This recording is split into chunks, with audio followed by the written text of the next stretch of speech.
complain. Brilliant. Okay, so our question was... We were just wondering if you had a favorite scene or moment to film from the entire Harry Potter franchise. What was your favorite scene?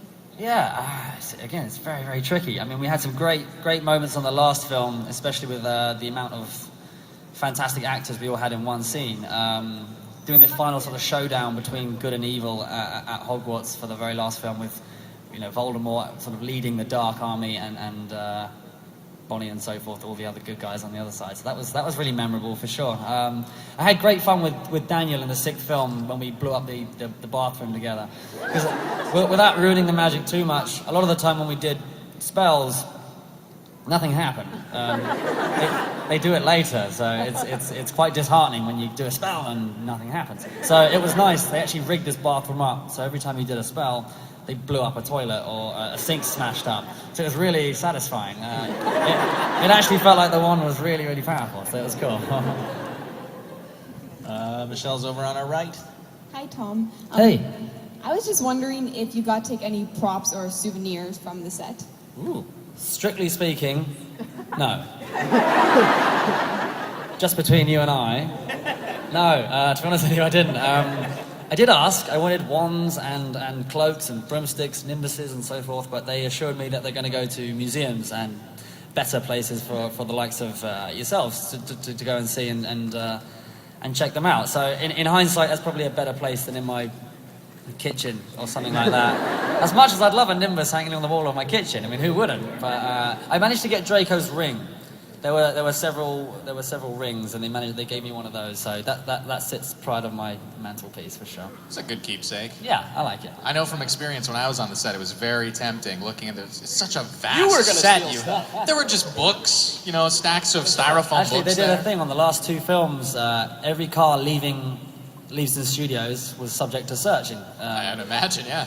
So we wanted to do this, we never did, but I wanted to handcuff Daniel, the guy who plays Harry, stick him in the boot of the car, put some gaffer tape around his mouth.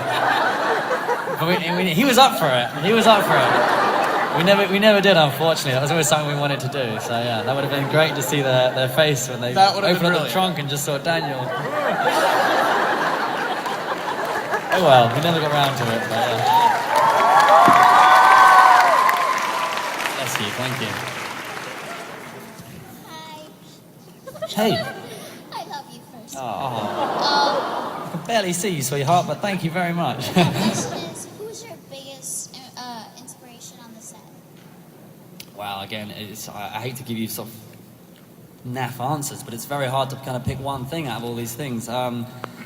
We had so many inspirational cast members, as you know. I mean, Daniel was always a huge inspiration to me. He's a couple of years younger than me, but he's always someone that I've always looked up to. He's relentless. He was there 4 times more than any other actor, and he never took it for granted, never got bored, always insisted that we were having, the most amazing time and how lucky we were to be there. So I think all of the young cast had Daniel to look up to. And as we grew older, a lot of the cast, other adult cast as well. I know, Jason Isaacs, who plays my dad, he really sort of took me under his wing, so to speak.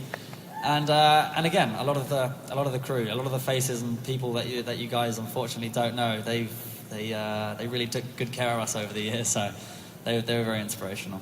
What did you think about the way that the last film, Deathly Hallows Part 2, wrapped up the franchise? Do you feel like it was a good representation of the book when you watched it back? Yeah, definitely. I think it was a huge relief when we heard that we were going to make it into 2 films. Our worst case scenario would be that we'd have to sort of cut the wonderful work that we of Joe. So yeah, the reactions that I've got, I mean, all we really cared about, to be honest with you, is what you guys think, and I haven't heard many complaints. So I'm really happy with it, and as long as the fans are happy, then I'm over the moon.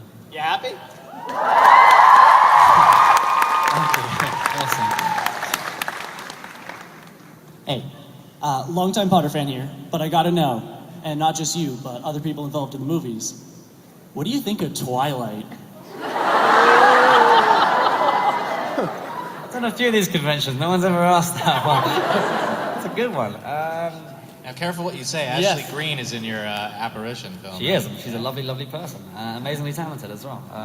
I hate... No, I'm kidding. No. Let me clear that up. I'm a fan. My girlfriend is head over heels for Rob, as I'm sure everyone else is. And the books. She's a real fan of Edward Cullen and Bell and all the rest of it. So I've seen the films, have enjoyed them, and can understand thoroughly why teenagers across the world are throwing themselves around at their feet. But I think it's a cool set of films. I'm looking forward to seeing a new one. Who's the better leading man, Daniel Radcliffe or Rob Pattinson? You can't compare the two, really. Yeah, I'm always going to say Daniel. Come on, yeah, for sure. But Rob's a lovely guy too. I mean, I'm not knocking him. He's a lovely guy and always has been. Hi. If you could rewrite Draco's story or his character, what would you envision it to be? Wow, that's a tough one. All right. I dare not touch the wonderful work of Joe, but I'm not sure. Maybe some epic battle at the end. I figured Draco could have taken down Voldemort. Like, I've been having a lot of comments about this hug. It's really bizarre, the whole hug thing. That was never in the scripts. Nor was it in the book, I don't think. And we did about 25 different takes of that, and he only hugged me once. It was a one-off thing that Rafe did without telling anyone, as far as I know. And amazingly, that's the take they used. And it's even funnier how in England or wherever I've seen it in Europe, audiences go completely quiet when they see that. It chills their spine to the core. In America, it's hilarious. And much the same here, I think, as well. So it's nice to see the different reactions, especially you guys managed to find humor in a lot more than we do, so that's definitely a positive. Standing up. My question is, are you happy with the way in the 7th movie that Draco left, or do you wish that he stayed when he made his choice? Yeah, I mean, it's people are even asking me about what Draco, where he was at the end of the last film. I'm not even sure, really. He's caught between, he's really sitting on the fence. Although his loyalties may lie with his family and certainly his mother and father, I think there's something inside him that wants to almost help the school and help Hogwarts. He feels affiliation to that. But ultimately, his hands are tied. He's one of the only kids who doesn't really have a choice. He's got kind of a sad story where he's damned if he does and damned if he doesn't. So yeah, it's a tough one. I feel very sorry for Draco. I think he